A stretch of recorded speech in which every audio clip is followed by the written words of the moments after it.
पिचाईकरण एक और नए विचार के रूप में समाप्त होता है। एक आदमी को गरीबी में डूबने के लिए अपने कपड़े और आराम अहंकार पढ़े को त्यागना पड़ता है, जो दुर्घटनाग्रस्त हो जाता है। फिल्म की पटकथा छिद्रों से भरी है और इसे शैली और सतीपन की जुनूनी नजर से लिखा गया है। भारतीय सिनेमा की मां के प्रति प्रतिबद्धता पौराणिक रही है, हालांकि हाल ही में इसमें कुछ अंतराल आया है। हालांकि विजय एंटनी और सतना टाइटस के साथ शशि की नवीनतम प्रस्तुति पिचाईकरण भिखारी एक ऐसे विषय पर इस चुप्पी को तोड़ती है जिसे कई पश्चिमी आलोचक ओडिपस कॉम्प्लेक्स के रूप में देखते हैं। यह एक अतिशीर्ष दृष्टिकोण भी हो सकता है, लेकिन भारतीय फिल्मों ने अक्सर मां को कहानी के केंद्र बिंदु के रूप में रखा है। हमें दीवार की बार बार दोहराई जाने वाली पंक्ति याद है, जहां शशि कपूर अमिताभ बच्चन से कहते हैं, मेरे पास मां है। और शशि एक पूरी फिल्म लिखती है जो एक मां के इर्द गिर्द घूमती है।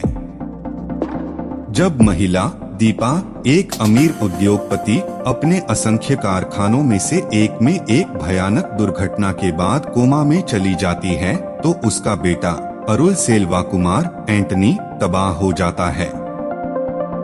जब दवा उसे पुनर्जीवित करने में विफल हो जाती है, तो वह एक बाबा के पास जाता है। 48 दिनों के लिए भिखारी बने और यह न बताएं कि आप कौन हैं। ऋषि अपने ब्रांड का पवित्र मिश्रण वितरित करते हैं।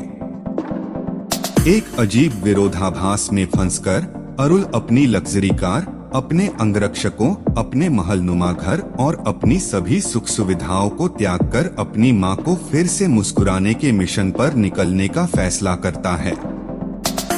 अरुल एक मंदिर के बाहर भिखारियों के एक समूह में शामिल हो जाता है और अपने अहंकार के साथ युद्ध के बाद वह भिक्षा के लिए अपना हाथ फैलाना शुरू कर देता है।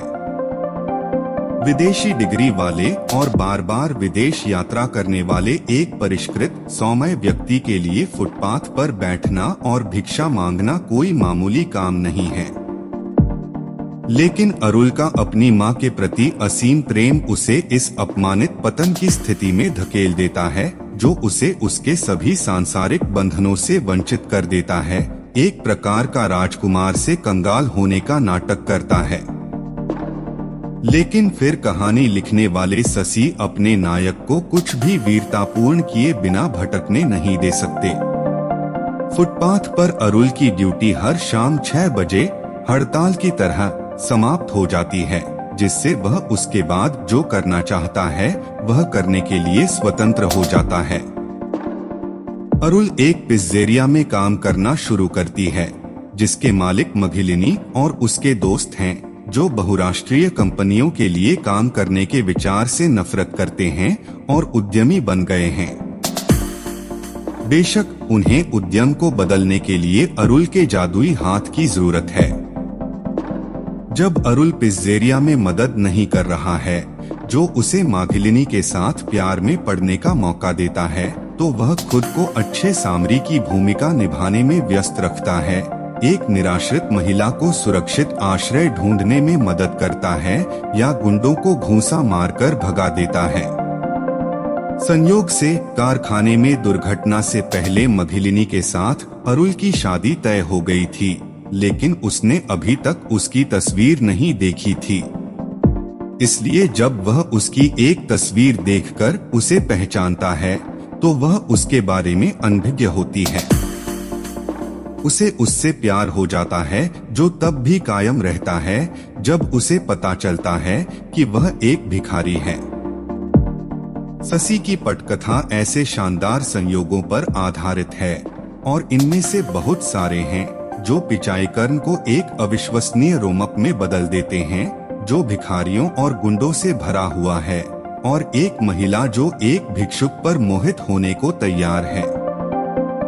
कई भारतीय फिल्मों की सबसे बड़ी कमियों में से एक स्क्रिप्ट को बेहतर बनाने के प्रति उनका सुस्त रवैया है। किसी भी उचित डिग्री के साथ एक बिंदु से दूसरे बिंदु तक रेखा नहीं खींचना। इस प्रकार पिचाईकरण विश्वसनीयता की भीख मांगने वाले भिखारी के रूप में समाप्त हो जाता है।